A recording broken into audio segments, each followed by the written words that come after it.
कम ही सही, पर बच्चे को हल्का सा सुनाई तो देता था। जिस उम्र में बच्चे बोलने लगते हैं वो बोल तो नहीं पाता था, पर वो कुछ आवाजों को सुन जरूर लेता था। बस हमें तो यही चाहिए था। मुझे ये विश्वास हो गया था कि मेरा ये तरीका काम कर रहा है। तभी कुछ ऐसा हुआ जिसने मुझे आश्चर्यचकित कर दिया, चौंका दिया और आशा से भर दिया। ऐसा कुछ उस साधन से हुआ जिससे हमने कभी उम्मीद नहीं की थी। हम एक टेप रिकॉर्डर लाए थे। जब उस बच्चे ने गाना सुना तो वो एक्साइटेड हो गया और गाने को सुनकर के रिएक्ट करने लगा। वो कुछ तरह के गानों में दिलचस्पी दिखाने लगा था। एक बार तो वो एक गाना चलाकर 2 घंटे तक खड़े खड़े सुनता रहा।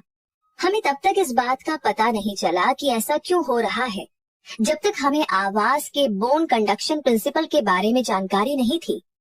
जब वो टेप रिकॉर्ड पर रिएक्ट करने लगा था, मुझे ये मालूम पड़ा कि जब मैं उसके कान के पास या फिर दिमाग के पास जाकर कुछ बोलता हूँ तो उसे समझ में आता है। मैं अपनी मजबूत विल पावर को इसी जरिए उसके अंदर जगाता था, पर अभी तक जो रिजल्ट आया था वो इतना खुश करने वाला नहीं था। फिर भी मेरी विल पावर ने मेरे विश्वास का साथ दिया और ऐसी किसी भी नेगेटिव बात को मन में आने से पहले ही निकाल फेंका। मेरे पक्के इरादे का नतीजा ये हुआ कि मेरा बच्चा मेरी आवाज को ठीक ठीक सुनने लगा था। मैं उसके मन में ये भरने से कभी नहीं चूकता था कि वो बोल और सुन सकता है। मैंने ये एक्सपीरियंस किया है कि बच्चों को दादी नानी की कहानी सुनना अच्छा लगता है। मैं ऑफिस जाता, वहां पर उसके लिए कहानी लिखता और रात को उसे सुनाता। साथ ही साथ उसके मन में ये भी भरता कि वो बिल्कुल ठीक है और सुन और बोल भी सकता है। एक कहानी जब मैं सुनाता हूँ तो उसको हर बार एक अलग तरीके से सुनाता, उसे अलग रंगों से भर देता। इसका मकसद उसके मन में ये भरना था कि उसके शरीर का ये दोष कोई कमी नहीं है, बल्कि ये उसके जीवन की एक बड़ी एसेट यानी कि गुण और ताकत बनेगी। गीता में भी लिखा है, कुछ दुख अच्छे के लिए होते हैं, और मैंने ऐसी फिलॉसफी को आजमाया भी है और मुझे ठीक तरह से पता है कि हर कमी अपने साथ उतनी ही अच्छाइयां भी लेकर आती है। मुझे थोड़ा सा अंदाजा था कि इस कमी को किस तरह से उसकी ताकत में बदलना है, और मैं हर रोज उसे कहानियों में पिरोकर उसके मन में ये भरने की कोशिश करता कि उसकी ये डिसएबिलिटी दुनिया के बड़े काम आ सकती है।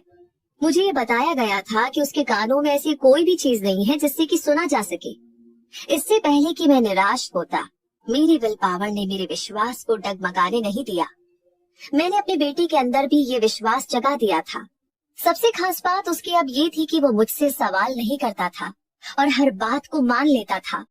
मैंने हर तरह से उसके मन में ये बात भर दी थी कि उसे अपने भाई से ज्यादा अच्छे रिजल्ट मिलेंगे। एग्जाम्पल के तौर पर ये बच्चा सभी टीचर्स के लिए खास था, इसलिए उस पर ज्यादा ध्यान देना लाजमी था। उसकी माँ ने उन टीचर्स से मिलकर के ये समझा दिया था कि उस पर ज्यादा ध्यान दिया जाए।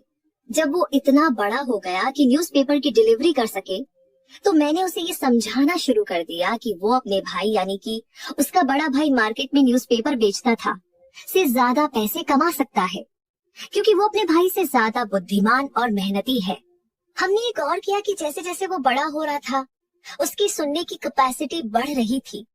दूसरी तरफ उसके मन में अपनी कमी के बारे में सोचने की आदत बिल्कुल नहीं थी। जब वो 7 साल का हुआ, तब उसने पहली बार हमारी मेहनत को कामयाब साबित किया।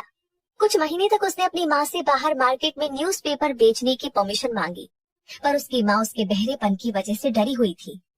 एक माँ की तरह उसकी भी चिंता वाजिब थी कि कहीं उसे कुछ सुनाई न दे और कोई दुर्घटना हो जाए तो क्या होगा। फिर एक दिन अचानक वो मौका देखकर रसोई की खिड़की से कूदकर मार्केट भाग गया। वहाँ एक मोची से उसने 6 सेंट लिए और उससे न्यूज़पेपर खरीदे, फिर बेच दिए। एक बार जब वो न्यूज़पेपर बेच चुका तो उसने दोबारा पेपर खरीदा और बेचा, और ये उसने तब तक किया जब तक कि शाम ना हो गई। फिर उसने वापस आते समय मोची को उसके 6 सेंट वापस कर दिए। अंत में उसने देखा कि आज उसने कितने सेंट कमाए थे। जब हम लोग घर पहुंचे तो वो अपने कमरे में बिस्तर पर सो रहा था। उसने अपनी मुट्ठी में सारे पैसे दबा रखे थे। उसकी माँ ने मुट्ठी खोली तो सिक्के एकदम से गिर पड़े। वो अपनी बेटी की पहली कमाई पर भावुक होकर रोने लगी, जबकि मेरा रिएक्शन उल्टा था। मैं दिल खोलकर हंसा कि उसके मन में मेरा बोया गया बीज एक आकार ले चुका है। उसकी माँ सोच रही थी कि उसका बेटा ढंग से सुन नहीं सकता, कहीं पैसा कमाने के चक्कर में रास्ते में बेटे के साथ कोई दुर्घटना हो जाती तो क्या होता। पर मैंने उसके अंदर एक बहादुर, कुछ बनने की इच्छा रखने वाला इंडिपेंडेंट बिजनेसमैन को देखा, जिसे अपने ऊपर पूरा विश्वास है। उसने कदम उठाया और वो जीत गया। उसके काम ने मुझे बहुत खुशी दे दी, क्योंकि मुझे पता लग गया था कि जो मैंने उसके मन में बोया है वो उसके साथ पूरी जिंदगी रहने वाला है। बाद में उसने इसे सही भी साबित किया। पहले जब उसे अपने बड़े भाई से कुछ चाहिए होता था तो वो जमीन पर लेट जाता, पैर मारने लगता, रोने लगता और उस चीज को हासिल कर लेता। अब उस हल्के बहरे बच्चे को कुछ चाहिए होता तो पहले वो पैसे कमाता और उससे वो चीज खरीदता। आज भी उसकी यही आदत है। मेरे बच्चे ने मुझे ये सबक सिखाया कि एक अपाहिज इंसान अपने सामने पड़े पत्थरों को एक रुकावट के रूप में न लेकर उनसे सीढ़ियां बनाकर अपनी मंजिल तक पहुंच सकता है।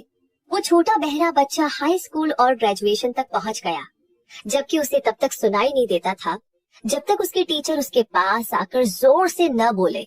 हमने उसे गूंगे बहरों के स्कूल में नहीं भेजा। हम नहीं चाहते थे कि वो साइन लैंग्वेज सीखे। हम चाहते थे कि वो एक नॉर्मल इंसान की तरह अपनी जिंदगी गुजारे, और इसके लिए हमने पक्का मन बना लिया था। ये इतनी आसानी से नहीं हुआ, बल्कि हमें स्कूल के लोगों से इस मामले में काफी बहस भी करनी पड़ी।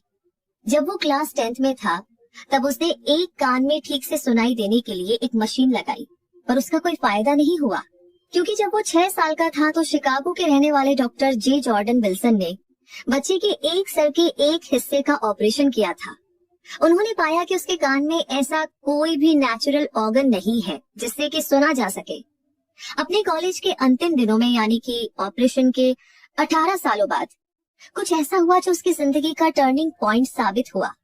उसे एक ऐसी इलेक्ट्रॉनिक मशीन मिल गई जिससे सुनाई देने में आसानी हो, जो उसने ट्रायल के लिए मंगाई थी। उसे उस मशीन का इस्तेमाल करने में उतनी दिलचस्पी नहीं थी, क्योंकि उसने पहले भी एक ऐसी मशीन का इस्तेमाल करने की कोशिश की थी, पर कामयाब नहीं हो पाया था। अंत में उसने उस डिवाइस को उठाया और यूं ही कान में लगा लिया, और ये क्या, सामने वाले इंसान की तरह आवाज सुनने की उसकी इच्छा सच हो गई। उसने पहली बार इस तरह से आवाज सुनी थी जिस तरह से कोई भी नॉर्मल इंसान सुनता है। भगवान अपने अजूबे बड़े चमत्कारी ढंग से करता है। वो आज बहुत खुश था। उस मशीन ने उसकी दुनिया ही बदल दी थी। वो अपनी मम्मी का फोन उठाने के लिए तुरंत दौड़ पड़ा और बड़े आराम से उसने पहली बार ठीक से अपनी मम्मी की आवाज सुनी। अगले दिन उसने पहली बार अपने प्रोफेसरों की ढंग से आवाज सुनी, पहली बार रेडियो सुना और पहली बार फिल्म के डायलॉग भी सुने। जिंदगी में पहली बार वो लोगों की नॉर्मल आवाज में बातें सुन सकता था। लोगों को जोर से नहीं बोलना पड़ रहा था। उसे ऐसा लग रहा था जैसे वो दूसरी दुनिया में आ गया हो। हमने नेचर की गलती को अपने मजबूत विल पावर की वजह से रिजेक्ट कर दिया था। इस दुनिया में मौजूद इकलौते उपाय से हमने नेचर को उसकी गलती सुधारने के लिए मजबूर कर दिया था। विल पावर ने अपना काम कर दिया, पर यह काम अभी पूरा नहीं हुआ था। अभी भी लड़के को इस डिसएबिलिटी को एक ताकत में बदलना बाकी था। ये चमत्कार उसके लिए बस इतनी ही बड़ी बात थी कि उसकी आवाज की दुनिया बदल गई थी। वो इसी में खुश था। एक दिन उसने इस मशीन को बनाने वाले को एक चिट्ठी लिखी जिसमें उसने अपने एक्सपीरियंस शेयर किए थे। इस कारण उसे न्यूयॉर्क की उस कंपनी से बुलावा भी आ गया। जब वो उस कंपनी के चीफ इंजीनियर से अपनी बदली हुई दुनिया के बारे में बातें कर रहा था तो उसके दिमाग में एक थॉट, एक इंस्पिरेशन, आप जो भी नाम देना चाहे दे दीजिए, वो उभर कर आई, जिसने उसकी कमजोरी को एक ताकत में बदल दिया, जिस वजह से उसे पैसे भी मिलने लगे और खुशियां भी आ गई। इस थॉट का पूरा सार ये था कि उसने उन लाखों बहरे लोगों की मदद करने की ठानी जो पूरी जिंदगी बहरे बनकर ही काट देते हैं और इन मशीनों के इस्तेमाल के बारे में जानते नहीं हैं। उसने सोचा अगर उन्हें इन मशीनों के बारे में पता चल जाए तो उनकी जिंदगी भी बदल सकती है।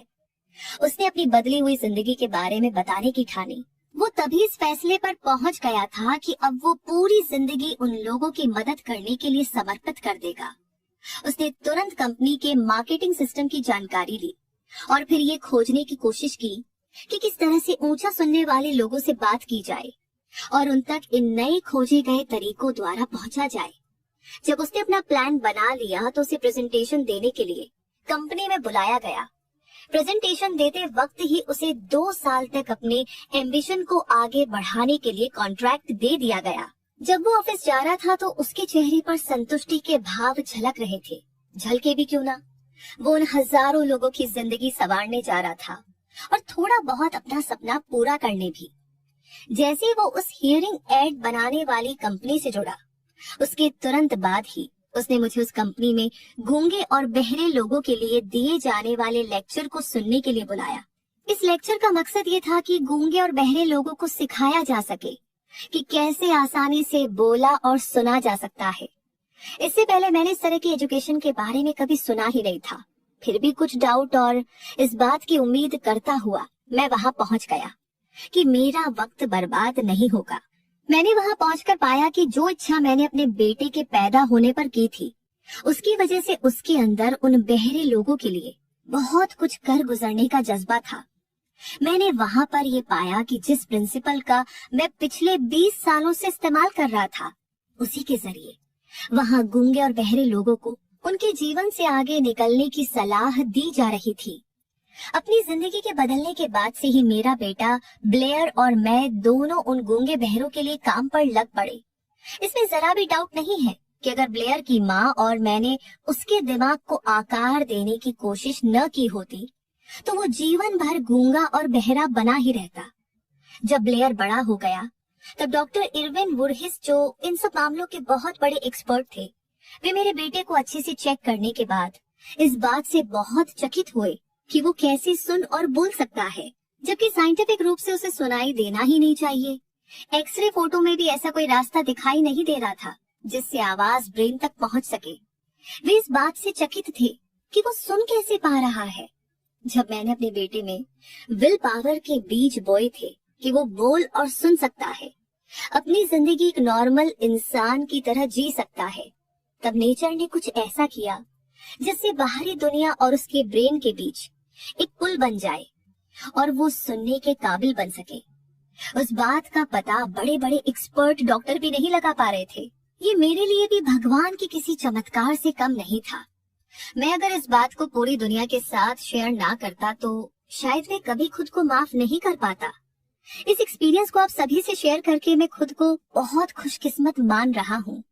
ये सब कुछ ऐसे नहीं हुआ, मुझे इस बात का विश्वास था, क्योंकि इसका भी एक कारण था कि मुझे पता था कि अगर आपके अंदर कोई इच्छा हो और आपको उसमें पूरा विश्वास हो जाए तो ये विल पावर आपको कुछ भी हासिल करा सकती है।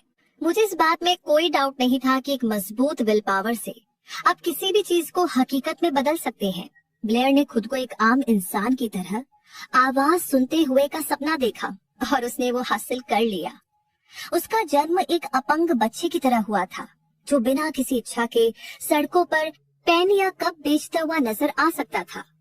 अब वही अपाहिज बच्चा उन लाखों लोगों की मदद कर रहा था जिन्हें ऊंचा सुनाई देता है। ये सिर्फ मदद करना ही नहीं था, बल्कि उसको जॉब भी मिल गई थी, जिस वजह से वो आराम से पूरी जिंदगी बिता सकता था। जो सफेद झूठ मैं बचपन से उसके ब्रेन में भरने की कोशिश कर रहा था कि वो अपनी कमजोरी को अपनी ताकत में बदल सकता है, उसने इस बात को सच साबित कर दिया था। दुनिया में ऐसा कुछ भी सही या गलत नहीं है जिसे मजबूत विल पावर और विश्वास के जरिए हकीकत में बदला ना जा सके। ये हर किसी पर समान रूप से लागू होता है।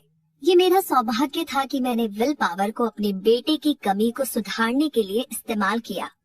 इससे अच्छा शायद ही किसी को इतने करीब से इस प्रिंसिपल का इस्तेमाल करने का मौका मिले। अगर नेचर इस विल पावर के सामने झुक सकती है तो किसी इंसान की क्या औकात है कि वो इस विल पावर के सामने ना झुके। यही ब्रेन की पावर की खासियत है। हमें ये नहीं पता कि ये कैसे काम करता है। हर इंसान, हर जगह और हर चीज के लिए ये प्रिंसिपल बिल्कुल अलग तरह से काम करता है। शायद इस बात को साइंस साबित कर सके। मैंने अपने बच्चे के मन में वो बीज बोए जिससे वो सुन और बोल सके, और ये हकीकत में उसने साबित कर दिया। मैंने अपने बेटे के मन में ये थॉट दिया कि कैसे वो अपनी इस कमजोरी को अपनी ताकत बना सकता है, और उसने भी ऐसा कर दिखाया। ऐसे रिजल्ट किस तरह से आए, इसका मेथड बताना कोई मुश्किल काम नहीं है। इस मेथड में 3 बातें हैं। पहली तो ये कि मैंने विश्वास किया अपनी उस इच्छा पर कि वो नॉर्मल रूप से सुन सकता है। जो मैंने अपने बेटे को बताई थी। दूसरा, मैंने हर उस मौजूद तरीके से अपनी बात को पक्के इरादे से लगातार कोशिश करके उस तक पहुंचाई थी। तीसरी सबसे जरूरी बात, उसने मुझ पर विश्वास किया। कई सालों बाद मेरे साथ काम करने वाले एक सहयोगी बीमार पड़ गए थे। उनकी हालत दिन ब दिन खराब होती जा रही थी। अंत में उन्हें अस्पताल में ऑपरेशन करने के लिए भर्ती कराया गया। जब वे ऑपरेशन थिएटर की तरफ पहियों वाले पलंग पर लेटे हुए जा रहे थे, तो मैंने उनकी ओर देखा और इस सोच में डूब गया कि इतने दुबले पतले और कमजोर इंसान का ऑपरेशन कैसे हो सकता है। क्या ये ऑपरेशन सक्सेसफुल हो भी पाएगा या नहीं। डॉक्टर ने भी हमें ये चेतावनी दे दी थी कि उनके बचकर वापस आने की बहुत ही कम उम्मीद है। पर ये डॉक्टर की राय थी, ये पेशेंट की सोच बिल्कुल भी नहीं थी। फर्क इससे नहीं पड़ता कि डॉक्टर क्या सोच रहा है, यहाँ पर फर्क इससे पड़ेगा कि पेशेंट क्या सोच रहा है। उन्होंने जाते हुए मुझसे कहा, दोस्त चिंता मत करो, मैं जल्द ही वापस आऊंगा और आपके साथ काम पर लगूंगा। नर्स ने मेरी तरफ दया भरी नजरों से देखा, लेकिन वो ऑपरेशन के बाद ठीक होकर आ गए थे। सब कुछ सही होने के बाद डॉक्टर ने मुझे बताया कि उनकी जीने की इच्छा ने उन्हें बचा लिया। अगर उनकी विल पावर ने मौत को मना नहीं किया होता तो शायद वो बचकर वापस ना लौट पाते। मैं विल पावर में विश्वास करता हूँ। मैंने लोगों को गरीबी से उठते हुए देखा है, लोगों को हजारों फेलियर के बाद सक्सेस की बुलंदियों को छूते हुए देखा है। मैंने अपने अपाहिज बेटे को एक नॉर्मल और कामयाब जिंदगी जीते हुए देखा है, जबकि जन्म लेते ही नेचर ने उसे कान दिए ही नहीं थे। तो इस चैप्टर में आपने जाना कि कैसे कोई अपनी विल पावर का इस्तेमाल कर सकता है। मजबूत विल पावर से आप वो सब कुछ पा सकते हैं जो आप सोचते हैं। जब आप में मजबूत विल पावर होती है तो नेचर आपके लिए ब्रेन में चलने वाली केमिस्ट्री को बदलकर रख देता है, जिससे सब पॉसिबल हो जाता है। दुनिया में कुछ भी नामुमकिन नहीं है। आप वो सब कुछ पा सकते हैं जो आप सोचते हैं। और इसी के साथ अब बात करते हैं आगे विश्वास की। इच्छा को हासिल करने के लिए इमेजिन करना और उस पर विश्वास करना। अमीर बनने की ओर दूसरा कदम। विश्वास मन का मेन केमिकल होता है। जब थॉट की फ्रीक्वेंसी विश्वास के साथ जुड़ती है तो हमारा सबकॉन्शियस माइंड उन विचारों की फ्रीक्वेंसी को स्पिरिचुअल पावर के रूप में अनलिमिटेड पावर के पास भेज देता है, जो उसे हकीकत के रूप में आकार दे सके। सभी पॉजिटिव भावनाओं में सबसे ताकतवर भाव होते हैं विश्वास, प्यार और सेक्स के। जब ये तीनों मिलते हैं तो इनमें इतनी अपार शक्ति होती है जो विचारों में नई एनर्जी भर के तुरंत हमारे सबकॉन्शियस में पहुंच जाती है, जहां ये स्पिरिचुअल शक्ति के रूप में बदल जाती है। स्पिरिचुअल शक्ति वो जरिया है जो असीम शक्ति से हकीकत की दुनिया में विचारों को साकार करने का जवाब लेकर आती है। प्यार और विश्वास का मन से रिश्ता होता है जो ज्यादातर स्पिरिचुअल हिस्से से जुड़े हुए हैं, जबकि सेक्स पूरी तरह बायोलॉजी से जुड़ा हुआ है। ये सिर्फ शरीर से जुड़ा हुआ हिस्सा है। इन तीनों इमोशंस का मिक्सचर फिक्स्ड थॉटफुल माइंड और असीम पावर के बीच कम्युनिकेशन का एक सीधा रास्ता बनाता है। अब आता है सवाल कि विश्वास या ट्रस्ट कैसे डेवलप किया जाए। तो विश्वास एक ऐसी स्टेट ऑफ माइंड है जिसे ऑटो सजेशन प्रिंसिपल के जरिए सबकॉन्शियस माइंड में बार बार रिपीट करने से डेवलप किया जा सकता है। विश्वास ऐसी एबिलिटी है जो इच्छा की शक्ति को फिजिकल रूप में साकार कर सकता है। अगले चैप्टर में ऑटो सजेशन के बारे में इंस्ट्रक्शंस बताए गए हैं। उन्हें जानकर आपको पता चलेगा कि आप जो चाहते हैं उसके बारे में अगर आपके सबकॉन्शियस माइंड को विश्वास दिला दिया जाए तो उसे वो जरूर मिलता है। आपके गोल को अचीव करने के लिए आपका सबकॉन्शियस माइंड आपके विश्वास के आधार पर काम करेगा। अगर किसी इंसान के पास विश्वास का नामो निशान ही नहीं है तो उसे ये बताना बहुत मुश्किल है कि विश्वास किस तरीके से डेवलप किया जा सकता है। ये ठीक उतना ही मुश्किल है जितना किसी अंधे इंसान को लाल रंग के बारे में बताना। विश्वास एक स्टेट ऑफ माइंड है जिसका डेवलपमेंट इस बुक में दिए गए इन 13 प्रिंसिपल्स को सीखने के बाद किया जा सकता है। बार बार अपने मन में थॉट डालना ही खुद से भावनाएं डेवलप करने का इकलौता जरिया है। जो थॉट आप मन में डालते हैं वही बन जाते हैं। यहाँ तक कि अपराधी भी। एक क्रिमिनल लॉजिस्टिक में कहा गया है कि जब लोग पहली बार अपराध या अपराधियों के कांटेक्ट में आते हैं तो उनसे घृणा करते हैं, अगर फिर भी वे किसी तरह कुछ दिनों तक अपराध के कांटेक्ट में बने रहे तो उन्हें उसकी आदत होने लगती है और वो उसे सहन करना सीख जाते हैं। और जब वे काफी लंबे समय तक उसके कांटेक्ट में रहते हैं तो अपराध के इन्फ्लुएंस में आकर उसमें शामिल हो जाते हैं। अगर इस बात को इस तरह से कहे कि अगर आप पैशन या इमोशन के साथ किसी थॉट को लगातार सोचते हैं तो आपका सबकॉन्शियस माइंड उसे स्वीकार कर लेता है और इस पर काम करने लगता है। आपका सबकॉन्शियस माइंड उसे सच करने के लिए कोई ना कोई प्रैक्टिकल प्रोसेस मौजूद करा देता है। वो सभी थॉट जिनसे भावनाएं जुड़ जाती है और उनमें विश्वास भर जाता है तो वे थॉट खुद को हकीकत में बदल लेते हैं। ऐसे लाखों लोग हैं जो ये मानते हैं कि वे गरीबी और भुखमरी में जीने के लिए इसलिए मजबूर है क्योंकि कोई रहस्यमयी ताकत उनके खिलाफ काम कर रही है जिस पर उनका कोई कंट्रोल नहीं है। इस नेगेटिव थिंकिंग या विश्वास के कारण वे अपने दुर्भाग्य को खुद बनाते हैं क्योंकि उनका सबकॉन्शियस माइंड उनके इस नेगेटिव विश्वास को पकड़ लेता है और इसे हकीकत में बदल देता है। एक बार फिर ये बताना सही होगा कि अगर आप अपनी इच्छा को हकीकत में बदलना चाहते हैं तो आप उसे अपने सबकॉन्शियस माइंड तक पहुंचा दीजिए, लेकिन इसके लिए जरूरी है कि आपकी इच्छा मजबूत और पॉजिटिव हो। अगर ऐसा है तो आप उसे फिजिकल रूप में बदल सकते हैं। आपका विश्वास ही वह भाव है जो आपके सबकॉन्शियस माइंड के एक्शन को डिसाइड करता है। ऑटो सजेशन के द्वारा अपने सबकॉन्शियस माइंड को धोखा देने से आपको कोई नहीं रोक रहा है, जिस तरह से मैंने अपने बेटे के सबकॉन्शियस माइंड को धोखा दिया था। इस धोखे को हकीकत बनाने के लिए इस तरह बर्ताव कीजिए जैसे आपके पास वो चीज पहले से ही मौजूद है जिसकी आप इच्छा कर रहे हैं। ये भाव आप में उस समय होना चाहिए जब आप अपने सबकॉन्शियस माइंड को ऑर्डर दे रहे हैं। सबकॉन्शियस माइंड विश्वास और भरोसे की सिचुएशन में दिए गए किसी भी ऑर्डर को जिसके बारे में आपको विश्वास है कि वो हकीकत में बदल जाएगा, सबसे सीधे और प्रैक्टिकल तरीके से फिजिकल रूप में बदल देगा। आपके लिए जरूरी है कि आप पॉजिटिव भावनाओं को अपने मन के स्ट्रॉन्ग पावर के रूप में एनकरेज करें और नेगेटिव भावनाओं को कमजोर करके उन्हें अपने मन से निकाल दें। जिस मन में पॉजिटिव भावनाएं भरी होती है वो उस स्टेट ऑफ माइंड की मनपसंद जगह बन जाती है। ऐसा मन इच्छा के अनुसार सबकॉन्शियस माइंड को इंस्ट्रक्शन देता है जिसे ये एक्सेप्ट करता है, स्वीकार करता है और इस पर तुरंत एक्शन लेकर काम करना शुरू कर देता है।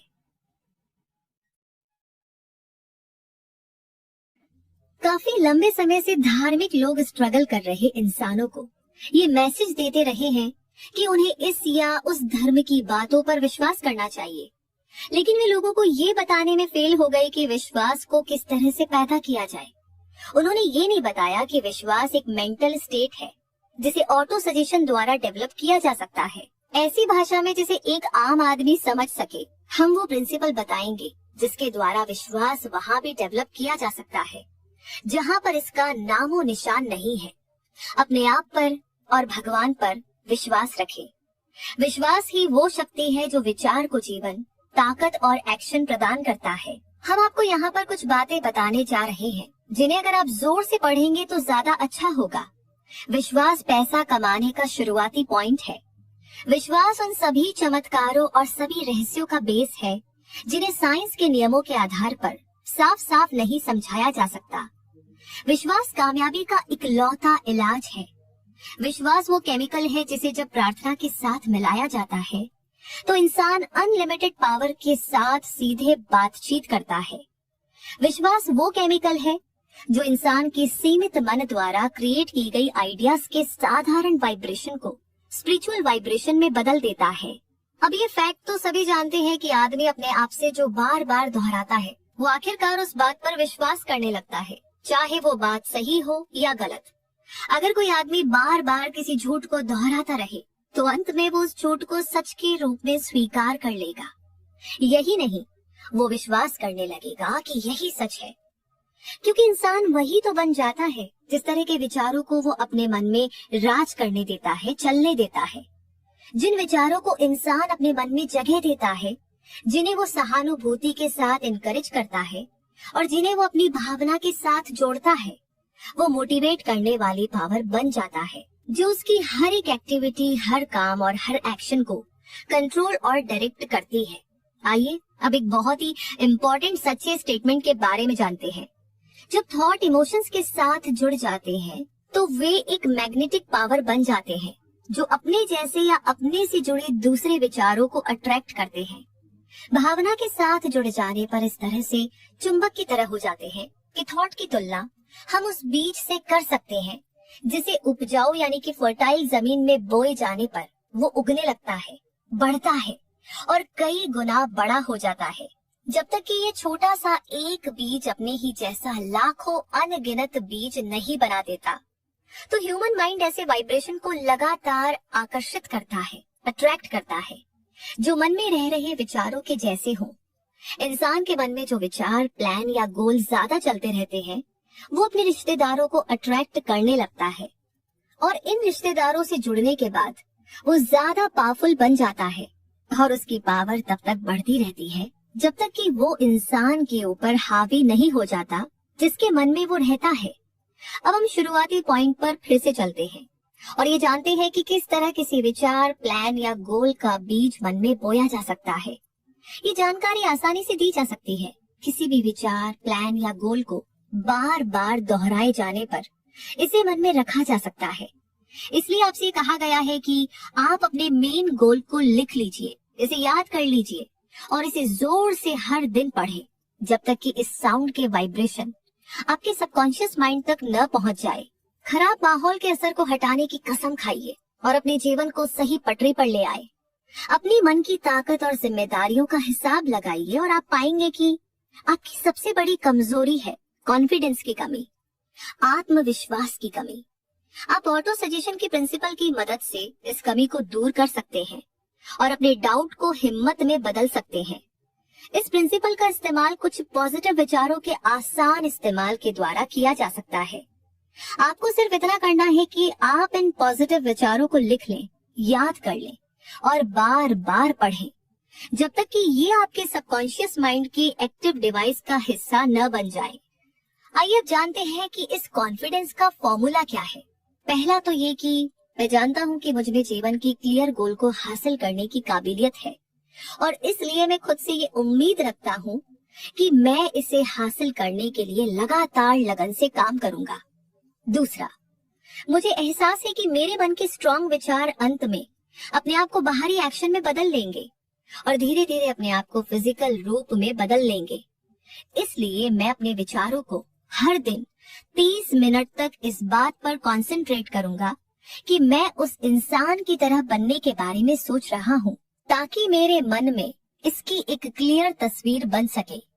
तीसरा, मैं जानता हूँ कि ऑटो सजेशन के प्रिंसिपल के इस्तेमाल के द्वारा मैं जिस भी इच्छा को अपने मन में लगातार बनाए रखूंगा वो अंत में किसी प्रैक्टिकल तरीके के द्वारा अपने आप को फिजिकल रूप में बदल लेगी और मुझे वो चीज हासिल हो जाएगी जिसका मैंने गोल बनाया था। इसलिए मैं हर दिन 10 मिनट इस काम में दूंगा ताकि मैं कॉन्फिडेंस को डेवलप करूं। चौथा, मैंने साफ साफ जीवन में अपने मेन गोल का डिस्क्रिप्शन लिख दिया है और मैं कोशिश करना कभी नहीं छोड़ूंगा जब तक कि मुझ में इसे हासिल करने का अच्छा खासा कॉन्फिडेंस डेवलप ना हो जाए। पांचवा, मुझे पूरी तरह एहसास है कि कोई भी प्रॉपर्टी या पोजीशन तब तक लंबे समय तक नहीं बनी रह सकती जब तक कि वो सच और न्याय के फाउंडेशन पर ना बनी हो। इसलिए मैं ऐसा कोई भी काम नहीं करूंगा जिससे इसका असर पड़ने वाले सभी लोगों को फायदा ना हो। मैं इसी शक्तियों को अपनी तरफ अट्रैक्ट करके कामयाबी पाऊंगा जिनका मैं इस्तेमाल करना चाहता हूँ और मैं दूसरे लोगों के सहयोग के द्वारा कामयाबी पाऊंगा। मैं लोगों को इंस्पायर करूंगा कि वो दूसरों की सेवा करें क्योंकि मैं हमेशा दूसरों की सेवा करने की इच्छा रखता हूँ। मैं पूरी मानव जाति के प्रति प्यार डेवलप करूंगा और घृणा, ईर्ष्या, स्वार्थ और दोष देखने की आदत को अपने मन से दूर करूंगा क्योंकि मैं जानता हूँ कि दूसरों के प्रति नेगेटिव नजरिया रखने से मुझे कभी भी कामयाबी नहीं मिल सकती। मैं ऐसे काम करूंगा जिससे दूसरों को मुझ पर विश्वास हो क्योंकि मैं उनमें और अपने आप में विश्वास रखूंगा। मैं इस फॉर्मूले पर अपने साइन करूंगा और इसे याद कर लूंगा और इसे हर दिन जोर जोर से पढ़ूंगा। ऐसा करते समय मुझे पूरा विश्वास होगा कि ये मेरे विचारों और एक्शन पर धीरे धीरे असर करेगा ताकि मैं एक इंडिपेंडेंट और सक्सेसफुल इंसान बन सकूं। तो इस फॉर्मूले के पीछे नेचर का एक रूल है जिसे अब तक कोई आदमी साफ साफ बता नहीं पाया है। इस रूल को, इस नियम को आप किस नाम से पुकारते हैं ये इम्पोर्टेंट नहीं है। इसके बारे में इम्पोर्टेंट फैक्ट ये है कि ये इंसान की कामयाबी और शोहरत के लिए काम करता है, बशर्ते इसका क्रिएटिव इस्तेमाल किया जाए। दूसरी ओर अगर इसका गलत इस्तेमाल किया जाए तो ये उतनी ही जल्दी बर्बाद भी कर सकता है। इस स्टेटमेंट में एक बहुत इम्पोर्टेंट सच्चाई छुपी है।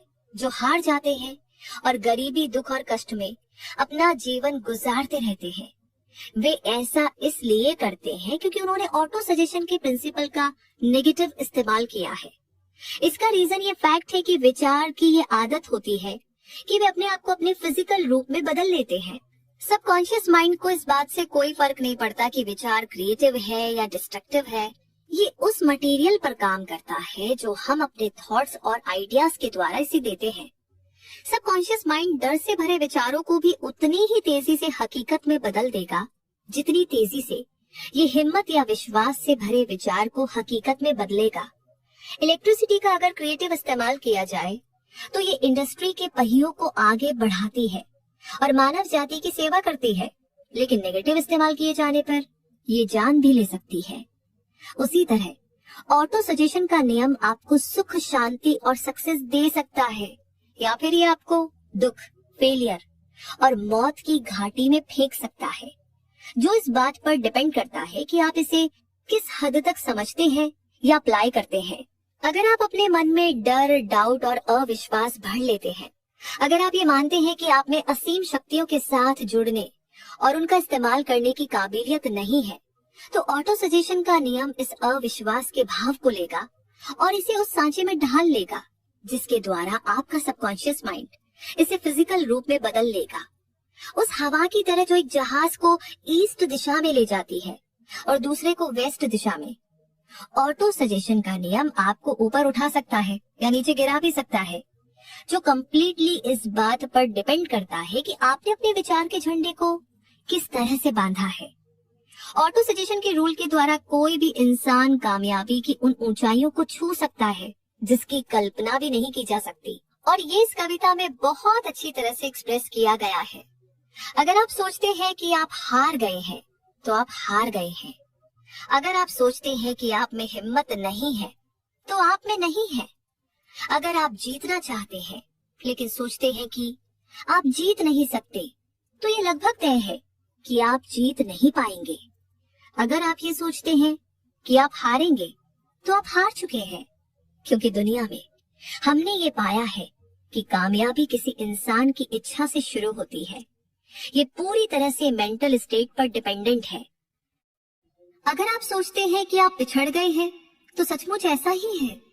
आपको ऊपर उठने के बारे में सोचना होगा, आपको अपने आप पर विश्वास करना होगा, और तभी आप जिंदगी में कुछ कर सकते हैं।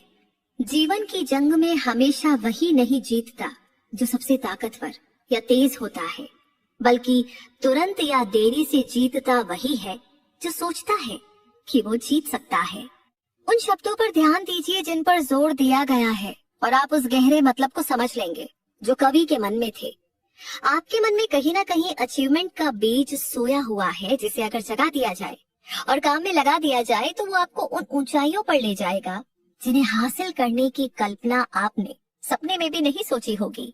जिस तरह महान संगीतकार वायलिन के तारों से संगीत की सुंदर ध्वनि छेड़ सकता है, उसी तरह आप भी अपने टैलेंट को जगा सकते हैं जो आपके मन में कहीं दबी पड़ी है। इसके जरिए से आप अपने आप को ऊपर की तरफ ले जा सकते हैं और जिस गोल को हासिल करना चाहे उस गोल को अचीव कर सकते हैं। 40 साल की उम्र तक अब्राहम लिंकन ने जिस काम में हाथ डाला वे उसमें फेल हुए। वे किसी गुमनाम जगह से आए हुए गुमनाम आदमी थे, जब तक कि उनके जीवन में एक महान एक्सपीरियंस नहीं आया और उस एक्सपीरियंस ने उनके दिलो दिमाग में सोए हुए उनके टैलेंट को नहीं जगाया। तब जाकर वे दुनिया के महान लोगों में से एक बन सके। ये एक्सपीरियंस दुख और प्यार की भावना से जुड़ा हुआ था। ये एक्सपीरियंस एन रुटलेस के जरिए से आया, जो इकलौती औरत थी जिसे लिंकन ने प्यार किया था। ये एक जाना माना सच है कि प्यार की भावना विश्वास के मेंटल स्टेट से बहुत करीबी रूप से जुड़ी हुई है।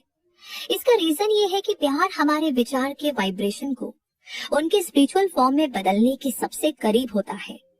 अपनी रिसर्च के दौरान ऑथर ने पाया कि सैकड़ों कामयाब लोगों की जिंदगी और अचीवमेंट के एनालिसिस से ये पता चलता है कि उनमें से लगभग सभी की कामयाबी के पीछे किसी न किसी औरत की सलाह का असर साफ साफ था।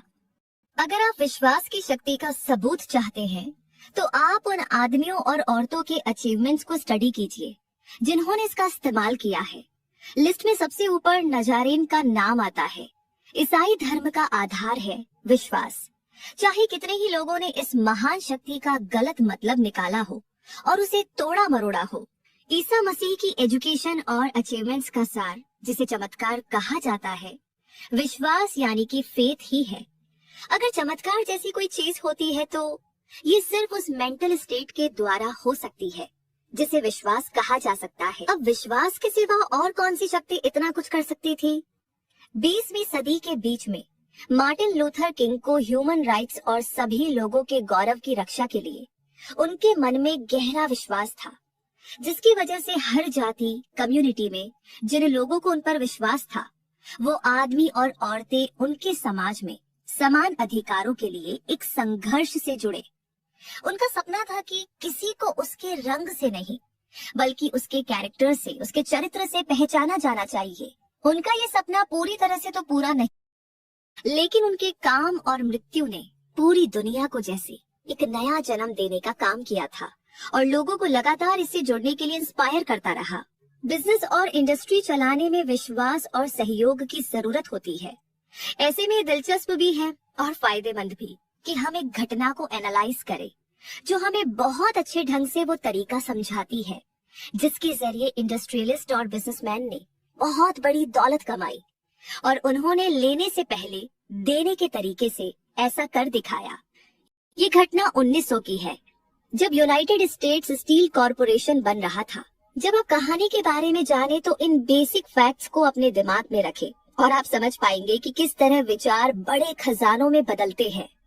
अगर आप उन लोगों में से हैं जो अक्सर आश्चर्य करते हैं कि किस तरह ढेर सारी दौलत कमाई जाती है, तो यूनाइटेड स्टेट्स स्टील कॉरपोरेशन के बनने की ये कहानी आपको काफी कुछ सिखा देगी।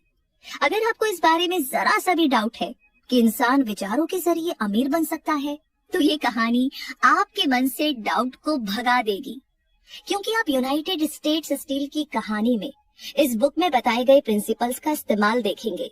उस $1 बिलियन की स्पीच के काफी दिन बाद 12 दिसंबर 1900 की शाम को देश के लगभग 80 अमीर दिग्गज 5th एवेन्यू के यूनिवर्सिटी क्लब के सेरेमनी हॉल में इकट्ठे हुए।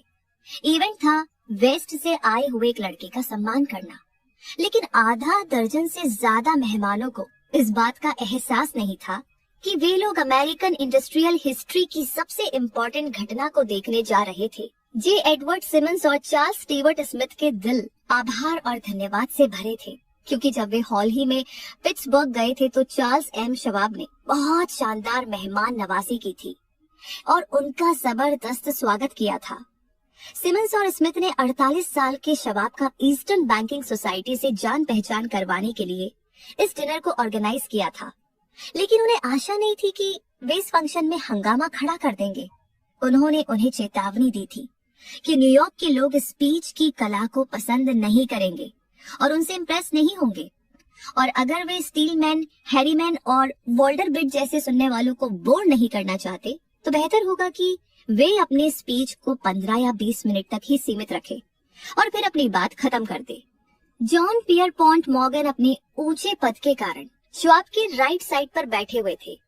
वे भी सेरेमनी में सिर्फ कुछ देर तक ही ठहरने वाले थे, और जहाँ तक प्रेस और जनता का सवाल था, पूरा मामला इतना मामूली था कि अगले दिन इस सेरेमनी का जिक्र किसी भी न्यूज़पेपर में नहीं छपा।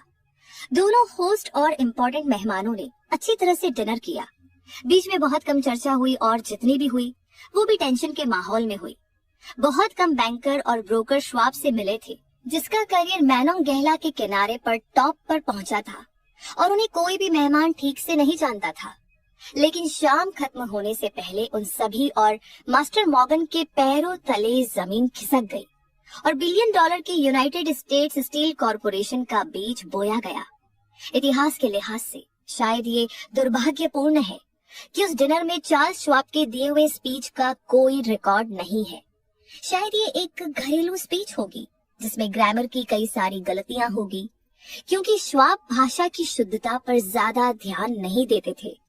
और उस स्पीच में कहावत और चुटकुले भी होंगे, लेकिन इनके अलावा उसमें एक स्ट्रॉन्ग पावर थी जिसका उन $5 बिलियन के लगभग की प्रॉपर्टी वाले लोगों पर कुछ ऐसा असर हुआ जिसे भुलाया नहीं जा सकता। जब ये 90 मिनट की स्पीच खत्म हुई और जब उसे सुनने वाले इसके जादू के कारण अब भी मंत्र मुग्ध थे, तो मॉर्गन वक्त को एक खिड़की के पास अलग ले गए, जहां चौखट पर बैठकर और पैरों को नीचे लटकाकर उन्होंने 1 घंटे तक चर्चा की। श्वाब की पर्सनैलिटी का जादू पूरी पावर से काम कर रहा था, लेकिन इससे भी ज्यादा इम्पोर्टेंट और ज्यादा अमिट वह पूरा प्रोग्राम था जो उन्होंने स्टील के एक्सपेंशन के लिए प्रेजेंट किया था। कई और लोगों ने मॉर्गन की रुचि जगाने की कोशिश की थी कि वे स्टील के लिए भी उसी तरह का ट्रस्ट बनाएं, जिस तरह बिस्किट, वायर और हुप, शक्कर, रबर, विस्की, तेल या च्युइंगम के लिए बना रखा था। जॉन डब्ल्यू गेट्स नाम के गैम्बलर ने भी इसका प्रपोजल रखा था, लेकिन मॉर्गन को उस पर भरोसा नहीं था। बिल और जिम मूर, जो शिकागो में स्टॉक जॉबर थे, जो कि एक मैच ट्रस्ट और क्रैकर कॉर्पोरेशन बना चुके थे, उन्होंने भी इसका ऑफर रखा था, लेकिन वे भी कामयाब नहीं हुए थे। देहात के वकील एल्बर्ट एच गैरी भी यही चाहते थे, लेकिन वे इतने बड़े नहीं थे कि उनकी बातों का असर पड़े। सिर्फ श्वाब के बात करने की कला ही जेपी मॉर्गन को उन ऊंचाइयों तक ले जा सकी जहां से वो ये देख पाए कि इस रोमांचक इकोनॉमिक एक्टिविटी के कितने जबरदस्त रिजल्ट निकलेंगे। हालांकि आसानी से पैसे कमाने वाले लोगों की नजर में ये विचार एक पागलपन भरा सपना ही था। इकोनॉमिक अट्रैक्शन एक जनरेशन पहले शुरू हुई थी और इसने स्टील जगत में हजारों छोटी और कई मामलों में इनसफिशिएंट तरीके से चलाई जा रही कंपनियों को बड़े और कंपटीशन से धराशायी हो चुके कॉरपोरेशंस में बदल दिया था। और ये हंसमुख उसी ने इंस्पायर्ड जॉन डब्ल्यू गेट्स के द्वारा खोजी गई टेक्निक्स से मुमकिन हुआ था। छोटी कंपनी से गट्स पहले ही American steel and wire company बना चुके थे और मॉर्गन के साथ मिलकर उन्होंने फेडरल स्टील कंपनी बना ली थी। लेकिन अगर इनकी तुलना एंड्रयू कार्नेगी के बड़े ट्रस्ट से की जाए, जिसके वो ओनर और मैनेजर थे, तो ये सारी कंपनीज और कॉरपोरेशन उनके सामने बोने थे। चाहे भी कितनी ही एकता दिखा दे, लेकिन वे सब मिलकर के भी कार्नेगी एम्पायर में सेंध नहीं लगा सकते थे। और मॉर्गन ये बात जानते थे, कार्नेगी भी ये बात जानते थे। इसकी बो कैसल की शानदार ऊंचाइयों से उन्होंने पहले तो दिलचस्पी से और बाद में चढ़कर देखा कि मॉर्गन की छोटी कंपनियां उनके बिजनेस में किस तरह घुस रही है। जब ये कोशिश बढ़ने लगी तो कार्नेगी आग बबूला हो गए और उन्होंने बदला लेना शुरू कर दिया। उन्होंने ये फैसला किया कि वे अपने कॉम्पिटिटर्स की हर मील का एक डुप्लीकेट बनाएंगे। अब तक उन्होंने वायर, पाइप, हुप या शीट में कोई रुचि नहीं दिखाई थी। इसके बजाय वो इतने में ही संतुष्ट थे और उन्हें अपने मनचाहे आकार में ढालने देते थे। लेकिन अब अपने चीफ और काबिल लेफ्टिनेंट श्वाब के सहयोग से वे अपने दुश्मनों को बर्बाद करने का प्लान बना रहे थे। चार्ल्स एम श्वाब की स्पीच में मॉर्गन को एक ही प्रॉब्लम का जवाब मिला। कार्नेगी के बिना बना कोई ट्रस्ट, जिसके पास सबसे बड़ी स्टील कंपनी थी, दरअसल ट्रस्ट कहा ही नहीं जा सकता। जैसा एक ऑथर ने कहा कि ये ऐसा नींबू का शरबत होगा जिसमें नींबू ही नहीं होगा। 12 दिसंबर 1990 की रात को श्वाब की स्पीच में ये साफ साफ हिंट था। हालांकि इस बात का कोई दावा या वादा नहीं किया गया था कि बड़े कार्नेगी एम्पायर मॉर्गन को टेंट में लाया जा सकता है। श्वाब ने स्टील की भविष्य के बारे में चर्चा की और एक ऐसा सिस्टम बनाने पर जोर दिया जिसमें कैपेबिलिटी हो, एक्सपर्टीज हो, फेल हो चुके मीलों पर ताला लगा दिया जाए और कामयाब सामान पर एफर्ट को कंसंट्रेट किया जाए। मिनरल्स के आवागमन में बचत हो, ओवरहेड और एडमिनिस्ट्रेटिव आइटम में बचत हो और फॉरेन मार्केट में सक्सेसफुल एंट्री हो। यही नहीं, उन्होंने इन लोगों को ये भी बताया कि उनकी ट्रेडिशनल पॉलिसी में गलतियां कहाँ हो रही है। उन्होंने ऐसा संकेत किया कि उनके बिजनेस का करंट गोल मोनोपोली बनाना, कीमत बढ़ाना और इस पूरे प्रोसेस में खुद को मीठे मीठे डिविडेंड देना था। श्वाब ने दिलचस्प अंदाज में इस सिस्टम की बुराई की।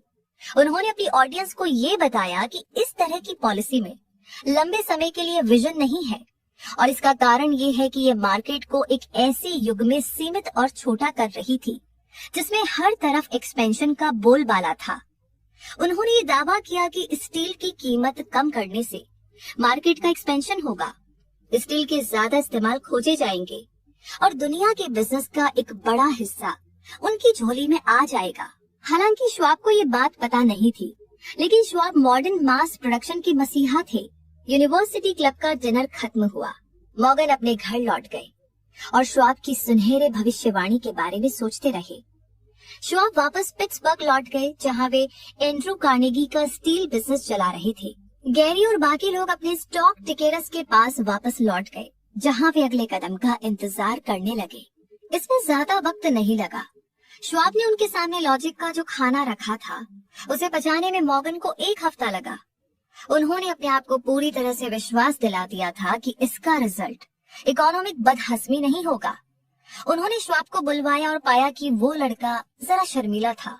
श्वाब ने कहा कि कार्नेगी इस बात को पसंद नहीं करेंगे कि उनकी कंपनी का भरोसेमंद प्रेसिडेंट वॉल स्ट्रीट के सम्राट के साथ मुलाकात कर रहा है, जबकि कार्नेगी ने कसम खाई थी कि वे वॉल स्ट्रीट पर कभी कदम नहीं रखेंगे। फिर जॉन डब्ल्यू गेट्स नाम के मिडिलमैन ने ये सुझाव दिया कि अगर श्वाब फिलाडेल्फिया में बेलेव्यू होटल में जा रहे हैं, तो जेपी मॉर्गन भी उसी समय उस होटल में रहेंगे। जब श्वाब आए तो मॉर्गन दुर्भाग्य से न्यूयॉर्क के अपने घर में बीमार थे और इसलिए उनके बहुत विनती करने पर श्वाब न्यूयॉर्क गए और उस इकोनॉमिक दिग्गज की लाइब्रेरी में उन दोनों की मुलाकात हुई। कुछ इकोनॉमिक हिस्टोरियंस की माने तो इस ड्रामे की शुरुआत से लेकर अंत तक स्टेज के डायरेक्टर एंड्रू कार्नेगी थे। वो ये मानते हैं कि श्वाब के डिनर से लेकर उनका फेमस स्पीच, श्वाब और मॉर्गन की संडे रात की मुलाकात तक की सारी घटनाएं बुद्धिमान स्कॉट कार्नेगी के दिमाग की उपज थी। लेकिन सच्चाई तो इससे ठीक अलग थी। जब श्वाब को इस डील को फाइनल करने के लिए बुलाया गया, तो वो ये भी नहीं जानते थे कि लिटिल बॉस एंड्रू कार्नेगी इसे मानेंगे भी या नहीं, वे बेचने के ऑफर के बारे में सोचेंगे भी या नहीं, खासकर उन लोगों को जिनसे वे बुरी तरह चिढ़ते थे। लेकिन श्वाब उस मुलाकात में अपने साथ अपनी ही हैंडराइटिंग में कॉपर प्लेट के आंकड़ों की 6 शीट लेकर गए, जिनमें लिखा हुआ था कि इस नए ट्रस्ट की हर स्टील कंपनी का इकोनॉमिक वैल्यू और उसकी पोटेंशियल इकोनॉमिक अर्निंग की एबिलिटी क्या थी। 4 लोग उन आंकड़ों को एनालाइज करने के लिए पूरी रात बैठे रहे। जाहिर सी बात है कि इनमें सबसे खास आदमी मॉर्गन थे। उनके साथ उनके अमीर पार्टनर रॉबर्ट बेकेन थे, जो एक पढ़े लिखे और सभ्य इंसान थे। तीसरे थे जॉन डब्ल्यू गेट्स, जिसे मॉर्गन एक गैम्बलर होने के कारण छोटा समझते थे और उन्हें एक हथियार की तरह इस्तेमाल करते थे। चौथे खुद श्वाब थे, जो स्टील बनाने और बेचने के प्रोसेस के बारे में उस समय किसी भी इंसान से ज्यादा जानते थे। तो पूरी चर्चा में पिट्सबर्ग के इस आदमी के आंकड़ों के बारे में कोई सवाल नहीं किया गया। अगर उन्होंने कह दिया कि किसी कंपनी का वैल्यू इतना था, तो उस कंपनी का वैल्यू उतना ही था, ना उससे ज्यादा ना उससे कम। उन्होंने इस बात पर जोर दिया कि इस ट्रस्ट में सिर्फ वही कंपनियां रहे जिनका नाम उन्होंने लिखा था। उन्होंने एक ऐसे कॉरपोरेशन की रचना की थी जिसमें कोई डुप्लीकेशन नहीं होगा और उन दोस्तों के लालच की संतुष्टि भी नहीं होगी जो अपनी कंपनीज के बोझ को मॉर्गन के मजबूत कंधों पर उतारना चाहते होंगे। जब सुबह मॉर्गन उठे और उन्होंने अपनी कमर सीधी की, तब सिर्फ एक ही सवाल रह गया था, क्या आपको लगता है कि आप एंड्रू कार्नेगी को बेचने के लिए राजी कर सकते हैं? उन्होंने पूछा। श्वाब ने जवाब दिया, मैं कोशिश करूंगा। अगर आप उन्हें बेचने के लिए राजी कर ले तो मैं खरीद लूंगा, मॉर्गन ने जवाब दिया। श्वाब ने कहा, मैं कोशिश करूंगा। अब यहाँ तक तो सब कुछ ठीक था, लेकिन क्या कार्नेगी बेचेंगे? और अगर बेचेंगे तो वे बदले में कितनी कीमत मांगेंगे? श्वाब का अनुमान था लगभग $320 मिलियन, और वे ये रकम किस रूप में चाहेंगे? कॉमन या प्रेफर्ड स्टॉक के रूप में, बॉन्ड के रूप में पैसा? कोई भी $1 बिलियन का 1% कैश में नहीं दे सकता था। जनवरी में वेस्टचेस्टर में सेंट एंड्रयूज लिंक्स में गोल्फ का गेम चल रहा था और एंड्रयू ठंड से बचने के लिए स्वेटर पहने हुए थे और चार्ली लगातार बोल रहे थे ताकि कार्नेगी का हौसला बुलंद रहे ताकि बिजनेस के बारे में एक शब्द भी ना बोला जाए, जब तक कि वे दोनों कार्नेगी कॉटेज की आरामदेह गर्मी में नहीं बैठ गए। फिर उसी कमाल की बोलने की स्किल के साथ जिससे उन्होंने यूनिवर्सिटी क्लब के 80 करोड़ पतियों को मंत्र मुग्ध किया था, श्वाब ने आराम से रिटायर होने के सुनहरे सपने बताए और बूढ़े आदमी की सोशल इच्छाओं को संतुष्ट करने के करोड़ों अरबों का जिक्र किया। कार्नेगी ने जवाब में कागज के टुकड़े पर एक रकम लिखकर श्वाब को थमा दिया और कहा कि ठीक है, हम इतने में बेच देंगे। फिगर लगभग 40,000 करोड़ डॉलर था और अगर श्वाब के द्वारा अनुमान लगाया गया तो 32,000 करोड़ डॉलर के फिगर को बेसिक डेटा माना जाए तो इसमें पिछले 2 सालों में कैपिटल वैल्यू में हुई ग्रोथ के रूप में 8,000 करोड़ दिए गए थे। बाद में ट्रांस अटलांटिक लाइनर के डेक पर खड़े होकर कार्नेगी ने मॉर्गन से अफसोस से कहा, काश मैंने आपसे 10,000 करोड़ डॉलर ज्यादा मांगे होते। अगर आपने मांगे होते तो आपको वो भी मिल गए होते, मॉर्गन ने खुश होकर बताया। इस बात से काफी सनसनी फैली। एक ब्रिटिश रिपोर्टर ने टेलीग्राम किया कि फॉरेन स्टील इंडस्ट्री इस बड़े ट्रस्ट के कारण रुक गया है। एलके प्रेसिडेंट हेडली ने घोषणा की कि अगर देश में ट्रस्ट बनाने के संबंध में नियम नहीं बनाए गए तो अगले 25 सालों में वॉशिंगटन में एक सम्राट शासन करेगा। लेकिन काबिल स्टॉक एक्सपर्ट की ने नए स्टॉक को जनता को इतनी काबिलियत से बेचा कि सारा का सारा पानी, कई लोगों का अनुमान था 60,000 करोड़ डॉलर पलक झपकते ही सोख लिया गया। कार्नेगी के पास करोड़ों डॉलर थे और मॉर्गन सिंडिकेट के पास रिस्क उठाने के बदले में 6 करोड़ 20 लाख और गेट्स से लेकर गैरी तक सभी के पास करोड़ों डॉलर थे। 48 साल के श्वाब को भी अपना इनाम मिला। वे इस नए कॉरपोरेशन के प्रेसिडेंट बन गए और 1930 तक इस पर कंट्रोल करते रहे। अब एक दूसरा एग्जाम्पल बताते हैं कि किस तरह अपने एक विचार पर विश्वास रखने मात्र से एक इंसान ने अपने लिए करोड़ों डॉलर इकट्ठा कर लिए और कई अनगिनत लोगों को अमीर बनने में मदद की। सर जॉन टेम्पल्टन ऐसे ही इंसान हैं जिन्हें पैसा इन्वेस्ट करने के अपने टैलेंट पर पूरा भरोसा था। टेम्पल्टन आम लोगों की तुलना में पैसा इन्वेस्ट करने में काफी समझदार थे, क्योंकि ज्यादातर लोग भावनाओं में बहकर, नासमझी में या फिर कॉमन सेंस को नजरअंदाज करके पैसा इन्वेस्ट कर देते हैं। उन्हें ऐसा महसूस हुआ कि पैसा इन्वेस्ट करने के अपने टैलेंट से वे अपने लिए काफी पैसा कमा सकते हैं, पर उन छोटे इन्वेस्टर्स की मदद नहीं कर सकते जिनकी वो मदद करना चाहते थे। अपनी इस इच्छा को पूरा करने के लिए उन्होंने म्यूचुअल फंड्स की शुरुआत की, जिसमें छोटे इन्वेस्टर पैसे लगा सकते थे। ये उस समय एक बेहतरीन प्रोजेक्ट की तरह उभर कर आया, क्योंकि ये उस वक्त के हिसाब से बहुत ही नई सोच थी। टेम्पल्टन ने उस कॉन्सेप्ट की शुरुआत की जो आज के समय में म्यूचुअल फंड्स के नाम से चल रहा है। टेम्पल्टन ग्रोथ फंड्स के पार्ट टाइम एम्प्लॉय और ग्रीन होल्डर जॉन टेम्पल्टन याद करते हुए बताते हैं कि जब उन्होंने पहली बार अपनी कंपनी की मीटिंग की थी तो उनके साथ एक छोटे से कमरे में कुछ साधारण खाने का सामान बेचने वाले ऑफिसर थे। आज के समय में टेम्पल्टन फंड के अंदर 6,000 से ज्यादा एम्प्लॉयज काम करते हैं और उनकी वैल्यू 36 बिलियन डॉलर से ज्यादा पहुंच चुकी है। इस ग्रोथ की स्पीड ने ही टेम्पल्टन ग्रुप को आज सबसे टॉप फंड ग्रुप बनाया है।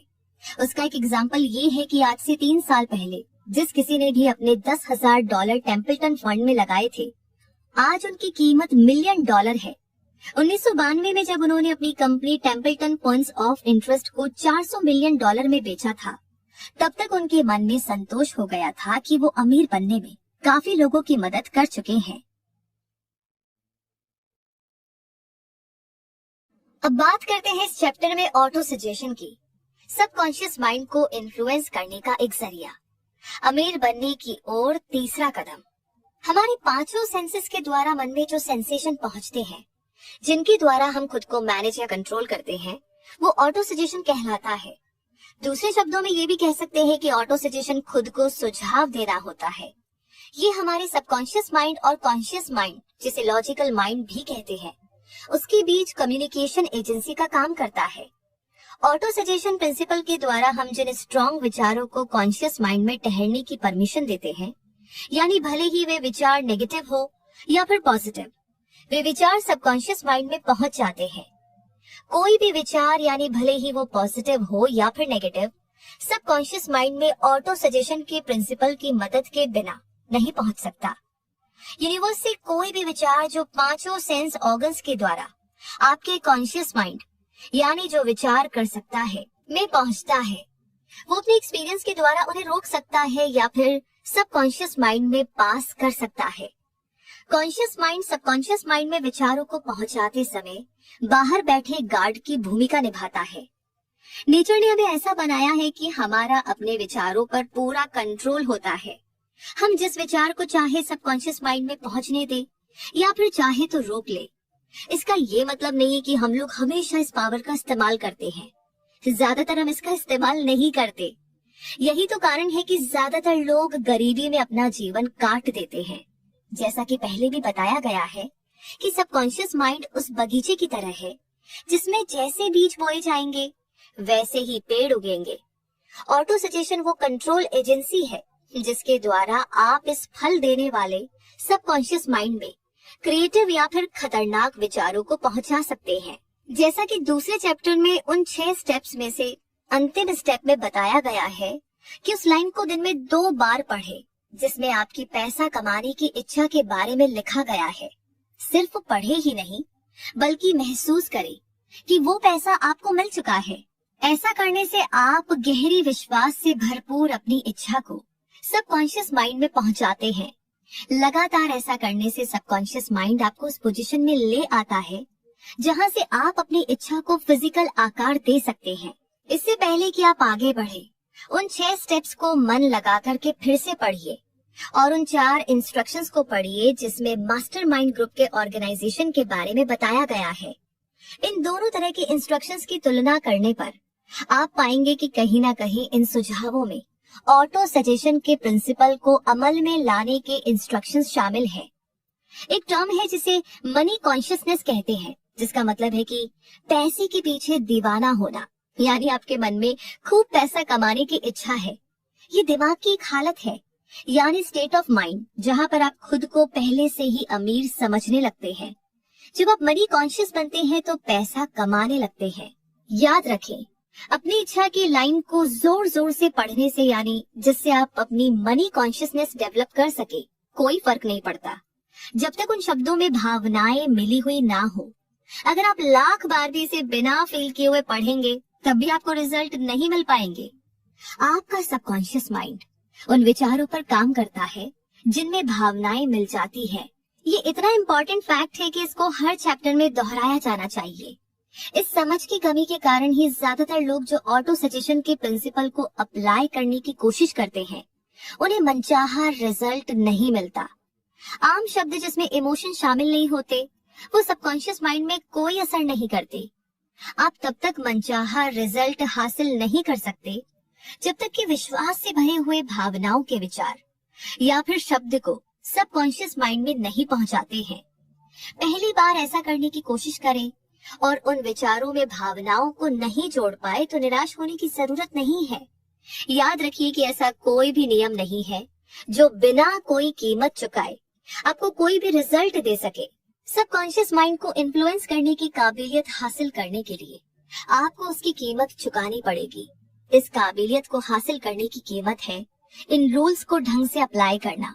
सिर्फ आप, जी हाँ, सिर्फ आप ही जो ये फैसला ले सकते हैं कि आप जो कोशिश करने की कीमत चुका रहे हैं वो मनी कॉन्शियसनेस हासिल करने के लिए सही है या नहीं।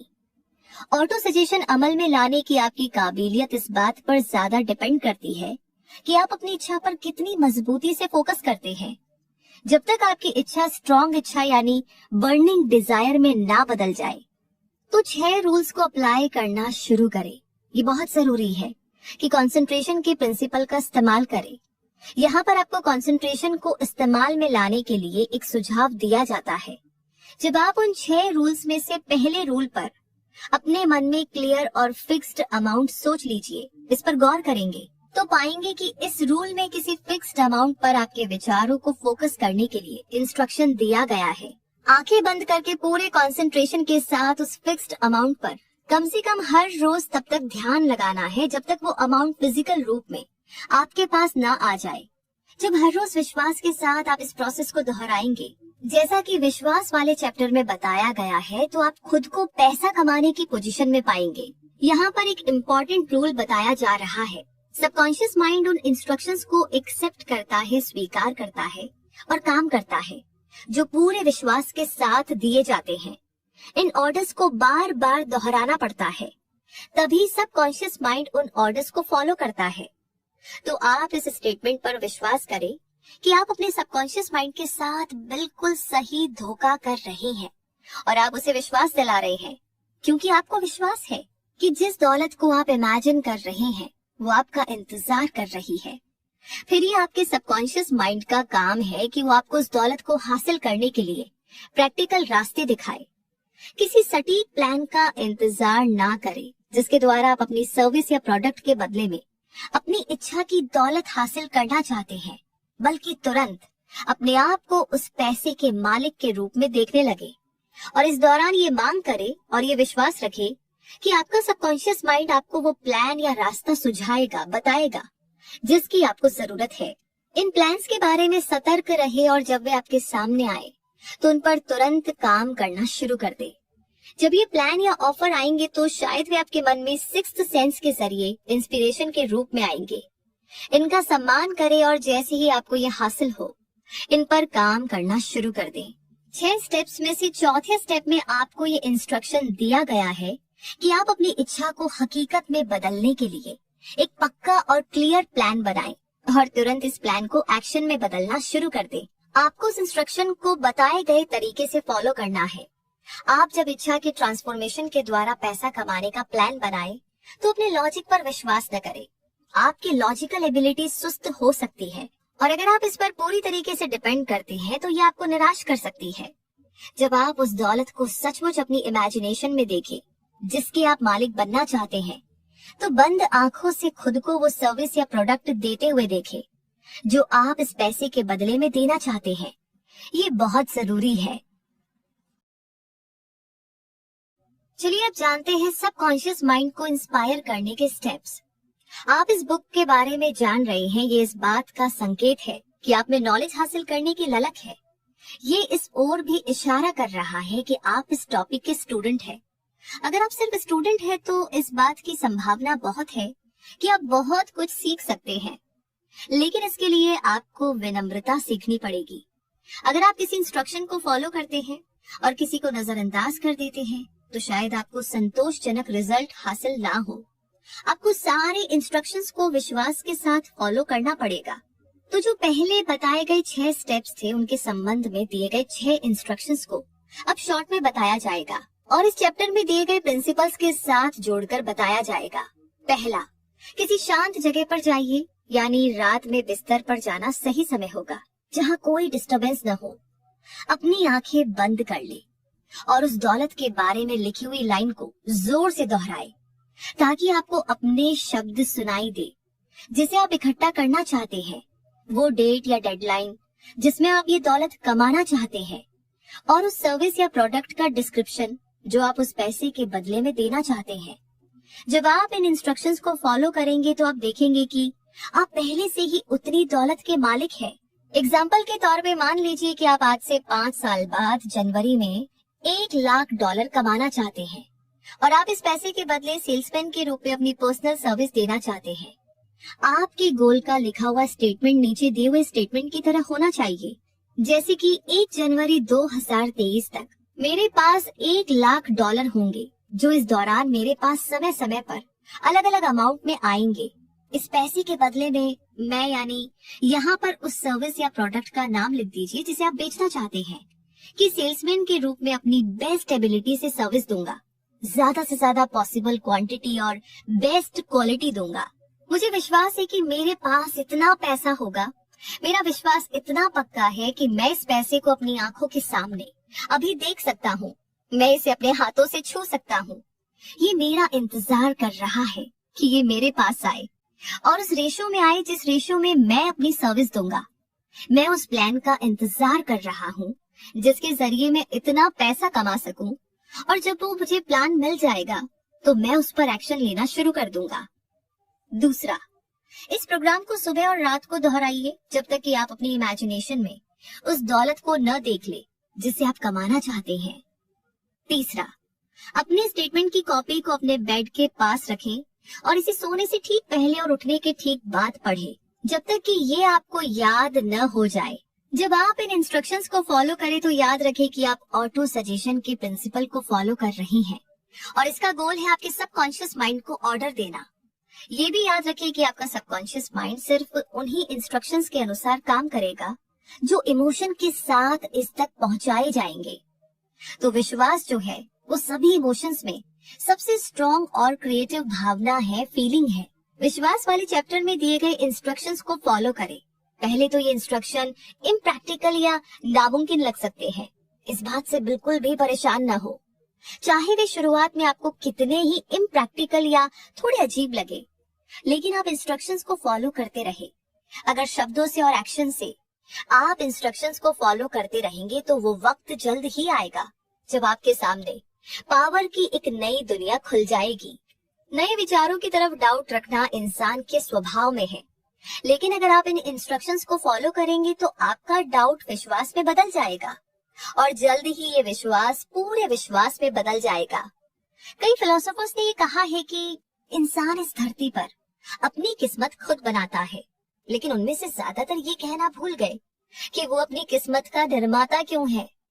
तो इस चैप्टर में ये अच्छी तरीके से समझाया गया है कि इंसान अपनी किस्मत को, खास करके फाइनेंशियल किस्मत को, किस तरह से बना सकता है। इंसान खुद का और अपने आसपास के माहौल का क्रिएटर बन सकता है, क्योंकि उसके पास अपने सबकॉन्शियस माइंड को इन्फ्लुएंस करने की काबिलियत है। इच्छा को पैसे के रूप में बदलने की टेक्नोलॉजी में ऑटो सजेशन का इस्तेमाल शामिल है, जिसके जरिए इंसान अपने सबकॉन्शियस माइंड तक पहुंच सकता है और उसे इन्फ्लुएंस कर सकता है। बाकी के प्रिंसिपल सिर्फ साधन हैं जिनके द्वारा ऑटो सजेशन का इस्तेमाल किया जाता है। इस विचार को अपने मन में रखें और आप हमेशा सतर्क रहेंगे कि ऑटो सजेशन आपकी फिजिकल सक्सेस में कितना इम्पोर्टेंट योगदान देता है। और इस बुक में बताए गए तरीकों से ऑटो सजेशन की मदद से आप अपने एफर्ट से कितना ज्यादा पैसा कमा सकते हैं। तो जब आप पूरी बुक के बारे में जान ले, पढ़ ले, सुन ले, तो आप दोबारा इस चैप्टर पर लौटे और भावना और एक्शन के नजरिए से इस इंस्ट्रक्शन को फॉलो करें।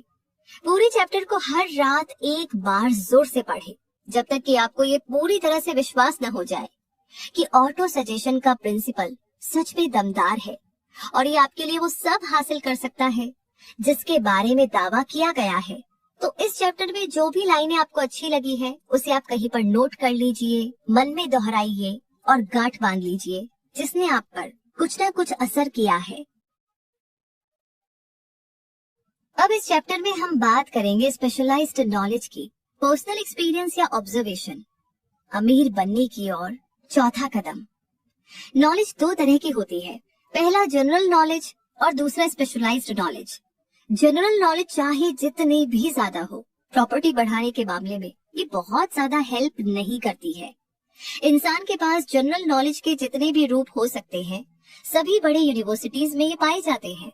ज्यादातर प्रोफेसर्स के पास बहुत कम पैसा होता है।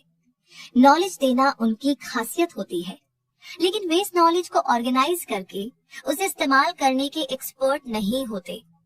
नॉलेज पैसे को तब तक अट्रैक्ट नहीं करता है जब तक कि पैसे को कमाने का गोल न बनाया जाए और इस गोल को हासिल करने के लिए काम का एक प्रैक्टिकल प्लान बनाकर इस नॉलेज को ऑर्गेनाइज न किया जाए और बुद्धिमानी से इसका इस्तेमाल न किया जाए।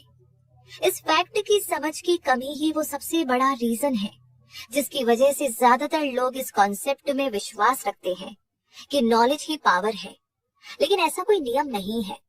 नॉलेज पावर तभी बनती है जब इसे एक क्लियर प्लान बनाने के लिए ऑर्गेनाइज किया जाए और किसी गोल को हासिल करने के लिए इसका इस्तेमाल किया जाए। एजुकेशन के सभी सिस्टम में मिसिंग लिंक यही है कि एजुकेशनल इंस्टीट्यूशंस अपने स्टूडेंट को ये सिखाने में फेल हो जाते हैं कि नॉलेज के हासिल हो जाने के बाद वे अपनी नॉलेज को ऑर्गेनाइज कैसे करें और उसका इस्तेमाल कैसे करें। अब कई लोग तो ये मानने की गलती करते हैं कि क्योंकि हेनरी फोर्ड बहुत कम समय के लिए स्कूल गए थे इसलिए उनके पास एजुकेशन कम थी। दरअसल ये लोग एजुकेशन का सही मतलब नहीं समझ पाए हैं। एजुकेशन शब्द लैटिन शब्द एजुको से बना है, जिसका मतलब होता है बाहर लाना या अंदर से डेवलप करना। ये जरूरी नहीं है कि वही इंसान पढ़ा लिखा हो जिसके पास अच्छी खासी जनरल या स्पेशलाइज्ड नॉलेज हो। पढ़ा लिखा आदमी वो होता है जिसने अपने मन को इस तरह से डेवलप कर लिया है कि वो जो चाहता है उसे हासिल कर सकता है और इस प्रोसेस में वो दूसरों को नुकसान नहीं पहुंचाता है। यानी वो इस बात का ध्यान रखता है कि उसकी आजादी वहां से खत्म होती है जहां से अगले की नाक शुरू होती है। वर्ल्ड वॉर फर्स्ट के दौरान शिकागो के एक न्यूज़पेपर ने कुछ आर्टिकल छापे जिसमें दूसरी बातों के अलावा इस बात का जिक्र भी था कि हेनरी फोर्ड एक बेवकूफ अमन पसंद करने वाले इंसान है। फोर्ड ने इस स्टेटमेंट पर आपत्ति जताई और उस न्यूज़पेपर के खिलाफ मुकदमा दायर कर दिया। जब मुकदमा कोर्ट में चला तो न्यूज़पेपर के वकीलों ने अपनी बात को सही साबित करने के लिए फोर्ड को गवाही के लिए बुलाया ताकि जूरी के सामने ये साबित किया जा सके कि फोर्ड कम पढ़े लिखे मूर्ख आदमी है। वकीलों ने फोर्ड से बहुत सारे सवाल किए जिनसे ये साबित हो सके। हालांकि उनके पास कार बनाने का स्पेशलाइज्ड नॉलेज तो था, लेकिन बाकी सभी मामलों में उन्हें बिल्कुल भी नॉलेज नहीं थी। फोर्ड पर कुछ इस तरह के सवाल दागे गए जिससे उन्हें नीचा दिखाया जा सके। तो बेनेडिक्ट अर्नोल्ड कौन थे और 1776 के विद्रोह से मुकाबला करने के लिए ब्रिटेन ने कितने सैनिकों को अमेरिका भेजा था? ऐसे बहुत सारे सवालों को सुनने के बाद अंतिम सवाल का फोर्ड ने कुछ इस तरीके से जवाब दिया, मुझे ब्रिटेन द्वारा भेजे गए सैनिकों के एग्जैक्ट नंबर का तो नहीं पता, लेकिन मुझे ये जरूर मालूम है कि जितने लोग वहां पर गए थे उनमें से बहुत ही कम वापस लौटे थे। अंत में फोर्ड इस तरह के बेहुदा सवालों के जवाब देते देते थक गए और उन्होंने एक अजीब से सवाल का जवाब कटघरे में आगे की तरफ झुकते हुए ऑपोजिशन के वकील की तरफ उंगली दिखाते हुए दिया। आपके द्वारा पूछे गए बेहुदा सवालों का जवाब अगर मैं सचमुच देना चाहूँ तो मेरे ऑफिस की डेस्क पर कई बटन लगे हुए हैं जिन्हें दबाकर मैं अपनी मदद के लिए ऐसे आदमियों को बुला सकता हूँ जो इस टॉपिक के जीनियस है, जिनसे मैं उस टॉपिक पर जितने सवाल पूछूंगा वे उन सबके सटीक जवाब दे देंगे। अब क्या आप मुझे बताएंगे कि जब मेरे पास ऐसे लोग मौजूद हैं जो मेरे हर सवाल का जवाब दे सकते हैं, तो मैं इन सवालों के जवाब मालूम करने के लिए अपने मन को ढेर सारे जनरल नॉलेज से क्यों भरूं? इस जवाब में बेशक दम था। इस जवाब से वकील की हालत खराब हो गई। इस जवाब को सुनकर अदालत में बैठे हर इंसान को ये एहसास हो गया कि ऐसा जवाब तो कोई पढ़ा लिखा इंसान ही दे सकता है, कोई अनपढ़ इंसान तो कभी नहीं। मेरी नजर में हर वो इंसान पढ़ा लिखा है जो ये जानता है कि जरूरत के समय उसे उस टॉपिक की जानकारी कहाँ से मिलेगी और उसे काम के रूप में इस्तेमाल कैसे किया जा सकता है। अपने मास्टरमाइंड ग्रुप के सहयोग से हेनरी फोर्ड के पास वो सारा स्पेशलाइज्ड नॉलेज था जिसकी उन्हें अमेरिका का सबसे अमीर इंसान बनने के लिए जरूरत थी। ये जरूरी नहीं है कि वो सारा नॉलेज उनके दिमाग में ही हो। एंड्रू कार्नेगी ने स्वीकार किया है कि उन्हें खुद स्टील बिजनेस के टेक्निकल साइड के बारे में कोई भी जानकारी नहीं थी, ना ही उन्हें सीखने में कोई दिलचस्पी थी। उन्हें तो सिर्फ प्रोडक्शन और सेल्स के स्पेशलाइज्ड नॉलेज की जरूरत थी और उन्हें ये मास्टरमाइंड ग्रुप के लोगों से हासिल हो गया था। बड़ी किस्मत बनाने के लिए पावर की जरूरत होती है और पावर उस ऑर्गेनाइज्ड स्पेशलाइज्ड नॉलेज से हासिल होती है। अब आगे की कुछ लाइन्स उन लोगों को विश्वास और उम्मीद दे सकती है जिन्हें इतनी ज्यादा स्पेशलाइज्ड एजुकेशन हासिल नहीं हो पाई जितना किसी काम के लिए जरूरी होता है। कभी कभी कुछ लोग फॉर्मल एजुकेशन न मिलने पर हीन भावना के शिकार हो जाते हैं। थॉमस एल्वा एडिसन को ही आप देख लीजिए, उन्हें स्कूल में सिर्फ 3 महीने ही पढ़ने का मौका मिला। उन्हें कभी पढ़े लिखे होने की कमी नहीं खली और ना ही उनकी गरीबी में मृत्यु हुई। हेनरी फोर्ड को भी बहुत ही कम एजुकेशन हासिल हुई, लेकिन उन्होंने काफी पैसा कमाया। एडिसन और फोर्ड को ज्यादा फॉर्मल एजुकेशन नहीं मिल पाई, फिर भी वो लोग कामयाब हुए। तो ये फैक्ट आज के नौजवानों को बीच में पढ़ाई छोड़ देने के लिए एनकरेज नहीं करती है। आज के दौर में बिजनेस की अच्छी शुरुआत करने के लिए एक अच्छे फॉर्मल एजुकेशन की खास जरूरत है। बेशक ये चंद गिने चुने लोगों की कहानी है। वेंडी रेस्टोरेंट की चेन खोलने वाले डेव थॉमस ने भी पढ़ाई बीच में ही छोड़ दी थी, पर सक्सेस हासिल करने के बाद उन्होंने नौजवानों को अपनी पढ़ाई जारी रखने के लिए मोटिवेट किया, यहाँ तक कि वो खुद इसका एग्जाम्पल बने और अपना हाई स्कूल का डिप्लोमा पढ़ाई छोड़ने के 45 साल बाद हासिल किया। वो जनरल एजुकेशन डेवलपमेंट के एग्जाम में बैठे और उसे पास किया। उन्हें ये डिप्लोमा उनकी कम्युनिटी के एक स्पेशल सेरेमनी में दिया गया। थॉमस ने उस दिन स्कूल के 500 स्टूडेंट्स के सामने स्पीच दी। हाई स्कूल की एजुकेशन बीच में छोड़ने की वजह से मैं बहुत परेशान रहा। मुझे ऐसा लगता था कि अब बहुत देर हो चुकी है, लेकिन अब मुझे ऐसा लग रहा है कि एजुकेशन पूरी करने के लिए कभी भी देर नहीं होती है। उम्मीद है कि ये दूसरी लाइन लोगों को इंस्पायर करेगी। डिप्लोमा हासिल करने के लिए इंस्पिरेशन उन्हें तब मिली जब वे अपनी बायोग्राफी डेव्स वे को प्रमोट करने के लिए देश के अलग अलग हिस्सों में प्रोग्राम अटेंड करने गए। कई शहरों में वे हाई स्कूल पास जर्नलिस्ट से मिले और बच्चों को ज्यादा से ज्यादा एजुकेशन हासिल करने के लिए इंस्पायर किया। पर उन्होंने बताया कि हाई स्कूल पास जर्नलिस्ट बड़े ही चालाक होते हैं। वे अक्सर मुझसे पूछते थे,